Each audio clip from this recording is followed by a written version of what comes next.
even while we speak, I keep getting text messages from people from all over the place, all over the country. Yung problema pong sa talamak na brown out, please, Mr. Secretary Latilla, do something about it. Sawang-sawa na po yung taong bayan sa patuloy na pagba-brown out, day in and day out, at ang masama pa, adding insult to injury. Palagi na nga brown out, pagdating sa singilan, ang taas ng bill ng kuryente. At kapag hindi nakabayad on time, pinuputulan agad. Pwede ba, Secretary Latilla, do something about that?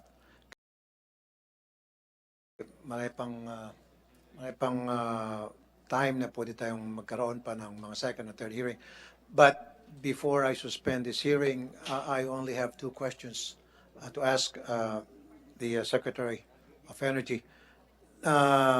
Secretary of Energy, Secretary Latilla, sa SONA, sinabi ni Pangulong Bongbong Marcos na gusto niya na magkaroon tayo ng nuclear energy. And I would like to put it on record na pabor ako doon. However, meron lang akong konting concerns tulad ng concerns ng marami.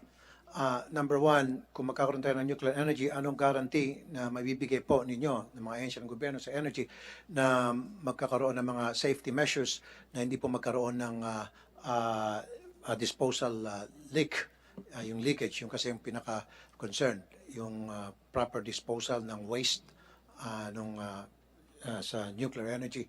And number two, yung bansa natin palaging pinapasok ng typhoon at earthquake. So, halos lahat ata ng lugar sa Pilipinas meron mga fault lines.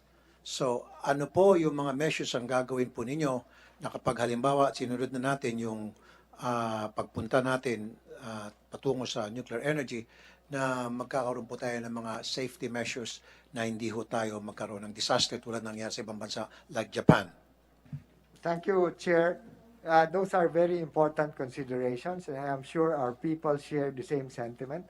And that's why the President said that in putting the regulatory measures in place, we will have to think about the safety standards and that we will comply with all the strengthened requirements imposed by the International Atomic Energy Agency, especially after the Fukushima incident in Japan. If a developed country like Japan could suffer an accident like that, how do we ensure that in the case of the Philippines, we can, in fact, live up to the standards that we will impose upon ourselves? So perhaps a regional approach with other ASEAN countries, because they are also planning to put up or explore putting up these nuclear power plants, especially in modular mode. Okay. We can come together, develop standards together, train people together, and in case of emergencies, we can pool our resources together down to the disposal of the nuclear waste, which is many decades down the line, but we have to take a look at the full life cycle of the technology. Thank you, Mr. Secretary. And lastly, Mr. Chair. Go ahead, Senator. It's all right, Mr. Chair. Since this is not a follow-up, it's a later question after the chair. Mr. Chair, related question. Go ahead. Yeah, to your question. Senator. Secretary, meron na ho ba kayong pinangahawakan na viability study on the use of nuclear in our country? Chair? Go ahead, With your permission. Secretary. Yeah, the previous administration actually commissioned a study. I still haven't seen it. And Senator Wynn was saying that the Senate or the Congress provided a certain amount for the conduct of that study. Then the previous administration also created a body to explore a nuclear power policy. So we want to build on whatever has already been done and to make sure that whatever feasibility study, for example, on Bataan nuclear power plant, is done by an independent, credible consultant with the IAEA what is this guidance. Thank you. Thank you, Mr. Chair. Secretary. Mr. Maybe, Chair. Okay, Secretary can submit to the committee whatever. Yeah, I study was is going to say that. available. Like I Thank you, said Mr. Chairman. earlier, if there are queries that hasn't been answered because of the lack of time, I would request Secretary Letilia to send a memo to respective senators who were not satisfied with your answers. Can you do that, Mr. Secretary? Okay. Certainly, Mr. I would Chairman. like to recognize Senator Win Yeah, Gatchalian. Mr. Chair, just to follow up on that topic, this representation chaired the budget for the DOE and the other energy agencies, I think the last 3 years, the last Congress. And we, with the concurrence of the other senators, we actually appropriated close to about 266 million for the study of the possibility of injecting nuclear power into our grid. And it was the philosophy out of that is exactly what you mentioned earlier, that we should not rule out any form of technology. So the Senate actually, it was actually an amendment from the Senate to include that amount precisely to formulate a study and use evidence, data, as well as research to come up with an educated recommendation to the Senate and also to the President. Unfortunately, I haven't seen that any output of that study, and 266 million is no small amount. No? So I would like to support the message of the chairman that that study should be brought out to the open and made everyone understand what is the result of that study. Thank you, Senator Win Gatchalian. Mr. Secretary, would you like to react on that quickly? Mr. Chairman, just to inform you that right now, we don't know what happened to the study and what the results are, and so we're trying to find out exactly if there was an output or not. Thank you. Thank We you, will Mr. report Secretary. it. Ito po, from me, it's a request and at the same time a question. My request is, even while we speak, I keep getting text messages from people from all over the place, all over the country. Yung problema pong sa talamak na brown out, please, Mr. Secretary Letilia, do something about it. Sawang-sawa na po yung taong bayan sa patuloy na pagba-brown out, day in and day out, at ang masama pa, adding insult to injury. Palagi na nga brown out, pagdating sa singilan, ang taas ng bill ng kuryente. At kapag hindi nakabayad on time, pinuputulan agad. Pwede ba, Secretary Letilia, do something about that?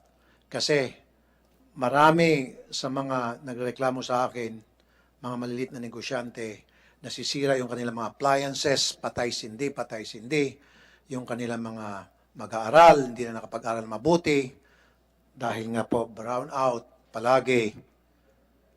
At ang pinakamasaklap, kadalasan, itong mga cooperative nagbibigay ng power sa mga probinsya, may gana pang magtaas ng sweldo nila at tumanggap ng mga matataas na bonuses pagdating ng Christmas. So, I leave it up to you, Secretary. Maybe on our next hearing, you can give me an update to that, on that, kung ano na po ang mga binigyan nilang kasagutan at kung ano po yung mga gagawin nilang hakbang para maputo na po talaga. And mind you, karamihan po sa mga nakakaranas ng brownout sa kanilang lugar, I'm not talking about a week ago, a month ago, yung problema. I'm talking about years, decades, 2 decades. So please, please, please do something. Under my watch, I'll make sure. Ako po isang makulit na makulit. I will be a very makulit na senador, I assure you.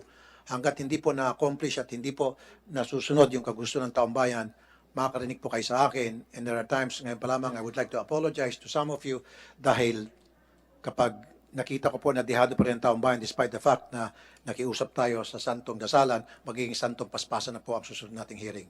Okay, thank you po. Now, Mr. Chair. go ahead, Senator Risa. Thank you, You're Mr. recognized. Chair. Just to reserve to be able to make a motion before the chair suspends the hearing for lunch, Mr. Chair. Okay, yes. you, sir. And then, Thank you, Senator Risa. One question na lang. Medyo off topic to, but anyway, I received a complaint from people in Benguet, and I talked to you earlier about this. There's a saying, if it ain't broke, don't fix it. Sa Benguet, we've been complaining about high power rates. Ang Benguet ata ang may pinakamababang power rates at 8 pesos. Tama? And wala po silang brown out. Now, the NEA is a touch agency ng DOE, right? Okay. Paanong nangyari na bakit yung NIA nakikialam sa pamamalakad ng Benguet Electric Cooperative at naglagay ng sarili nilang tao, manager, general manager, ngayon nagkakalituhan na doon kung sino talaga ang general manager, yung bang ibinoto ng mga board of directors ng NIA o itong isiningit ng NIA na siya maging general manager. Siguro po, sa susunod na lang po, pakisagot yan. That has to be answered. Kasi dito po sa Committee on Energy, ito po sa Enerhiya, I'm used to receiving problems ano po, in my radio program, Wanted sa Radio for 20 years. Usually, isa lang po yung biktima. Magreklamo yung biktima and then I find solutions by talking to different people who can contribute in giving solutions to a problem. But dito pala sa energy, ang nagreklamo, biktima, yung consumer, and then yung nireklamo, meron ding reklamo, tulad nitong sa Benguet Electric Cooperative. And maging yung mga taga-LGU, I received complaints. In fact, a few days ago, may nagbisita sa akin sa office ko, mga taga-LGU from Nueva Vizcaya, I think Isiha, who also were complaining about high power rates, etc. So, yun lang po siguro. On our next hearing, maybe you can come up with some answers to these suggestions and questions.